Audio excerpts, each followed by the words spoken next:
Hello, everybody, and welcome inside the New York Bobcats locker room here at the Twin Rinks at Eisenhower Park. Carmine Vetrano with you. Another edition of Coach's Corner coming up, and joining me as always is New York Bobcats head coach Craig DeRemus. And Craig, here we are. The 2015-16 season officially kicked off for you guys last weekend, and I know we spoke about it on the last Coach's edition, and you were pretty much saying you want to come away with as many points as possible, and the club picks up 2 wins in 3 games, so 4 out of 6 points. That's pretty good there for an opening weekend, especially with the young team that you have, especially with a lot of newcomers. So let's just go right into it.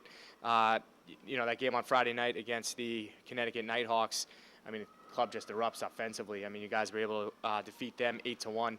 Out of the 18 skaters, 15 guys get points or a point or more. I mean, Tommy Dunn with 2 goals. I mean, a couple guys with 3 points, including Corey Kennedy. And, Patrick Kavanaugh played well in his EHL season debut. Just take us through that in that opening game. Like you said, we got off to a good start there. The most part of the offense was late in the first period there. We kind of had a 3-minute attack where we just barraged them with shots and we were able to find the back of the net. Happy with our compete level throughout the game. Their goaltender played well, made some timely saves. I think we had upwards of 50 or 60 shots on net, so obviously he played well in net. Overall, happy with our compete and our execution that game. It was first game of the season, so obviously everything's not crisp and perfect, but happy to get off to a good start and get the 2 points. And that next day, you guys, another tough opponent in the Connecticut Oilers, the league champs, as you mentioned in the last show. They're up 4-2 heading into that third period. I know with a team like that, it's a tough lead, but you guys battle back 3 goals in the third, and you get 2 goals about 17 seconds apart there to tie it up, and then you get the game winner late in that period. But again, Brandon Rathwell gets that start, makes 40 saves, 40-plus shots. A little bit different, obviously, in the first game, you guys were kind of in cruise control there, but, you had to come back here in game 2. Just take us through that game against the Oilers. I think when you talk about that game, you lose sight of the fact that we were down 2-0 as well. Came back, made it 2-2, went down 4-2, and then, like you said, responded in the third with 3 goals to take the win. Obviously, between the second and third, we just spoke about being a resilient group and battling back and worrying about getting the next goal, not worrying about scoring the next 2 or 3 goals. So happy that our team was able to respond in the face of adversity, and we spoke about that. We'd had a really good preseason. We were undefeated to that point, and obviously things are a lot more easygoing when you're winning. So we want to see how the team responded in the face of adversity, and obviously the boys responded and did a great job. Very happy with our compete and our relentless effort in the third. You're going to need that throughout a long season. So happy to see that. And also happy to see a guy like Rob Delory respond. Rob was out of the lineup on Friday night. Probably not too happy about it, but responded with a real strong effort on Saturday. And Saturday in the third period was moved to the top line with Corey and Tommy and responded well, played hard, and actually scored a goal as well. And then finally, that third game for you guys against the Hartford Junior Wolfpack. Again, that's 3 in 3 days for you guys. Able to jump out to that 1-0 lead. However, Hartford just erupts with 5 unanswered, and they take that 5-1 victory. Was it just a little bit, gas out of the tank, if you would, or is it just, maybe just one of those games that got away? I really don't think it was a gas out of the tank yet. Obviously, as soon as the game ends, you're full of emotion and you think you played terrible. But when you go back and analyze the game a little bit, you realize the second period was a poor one. But other than that, it was pretty much an even game. I think shots for the game were 32 apiece. So that's more indicative of how tight the game really was. Third period, I felt we played really well. Like you said, we're up 1-0 after 1. I think the biggest thing for us was staying out of the penalty box. Took, I think, 3 or 4 minors in the second period, and they were able to capitalize on it. A couple questionable calls without a doubt, but still, our boys need to be more disciplined and committed to our process and our style.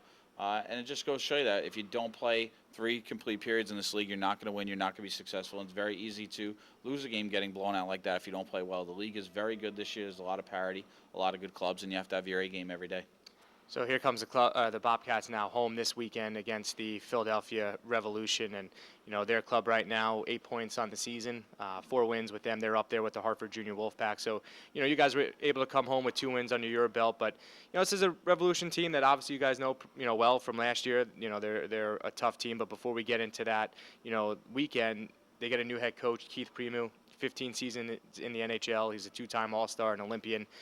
You take a look as well, Freddie Meyer, another NHL, guy who played, right across the street, if you would, for the Islanders and spent some time in the National Hockey League. Other coaches as well, that's been up in the college ranks or high junior, in the Eastern Hockey League. What does that just show? That the league itself could get guys of that caliber. I think it speaks volumes about the Eastern Hockey League and the operators and owners who are part of it. Like you said, you have guys who are former NHL players and Division I coaches, such as Graham Johnson this past weekend, who are coming back to our league to coach and participate in and help grow and develop young hockey players. Again, it's a credit to the owners and the operators in our league. They're willing to obviously put a lot of money into their programs, and I think anytime you do that, you're going to get a good product, and that's shown with those guys. The Revolution have gotten off to a great start under Coach Primo. He's done a great job in the past. He's coached for quite a while with Team Comcast, so he knows what he's doing. And his group that he has this year has been together for a few years. A lot of familiar faces there for him, and they have some good chemistry early on, and I think that's helped them get off to a good start. Yeah, good start. I mean, you take a look. Chase Primo has 11 points on the year. They have a couple guys, that have been able to find the back of the net. It's a big weekend. I know, home opener. The emotions, the jitters, going to be there. It should be a good crowd for both games on Saturday and Sunday. Just what's the message this week to the guys to just, keep them focused for that. At least for that first game and not look past into Sunday. Our message and our path will not change this year. It's worry about the next game. The next game happens to be at home. Yes, we're excited, delighted to finally play in front of our own fans and our families, obviously, having so many billet players this year and being so closely affiliated with our youth program, the Long Island Gulls. We're excited to finally play in front of everyone. But with that being said, we got to worry about the task at hand. The task at hand right now is beating the Philadelphia Revolution, who, again, have gotten off to a really good start. You mentioned it. They've been on an offense by Primo and his line there. They've been very explosive early on, and they have very good goaltending. Keats, other boy, plays net for them. He's a very good goaltender. We've done our homework on him. I feel confident we'll be prepared. All right, best of luck. Thank you. All right, fans, you could catch all the action live on fasthockey.com. You could check out the Bobcats schedule as well as at nybobcats.com. And for more information, you can head over to the Bobcats website.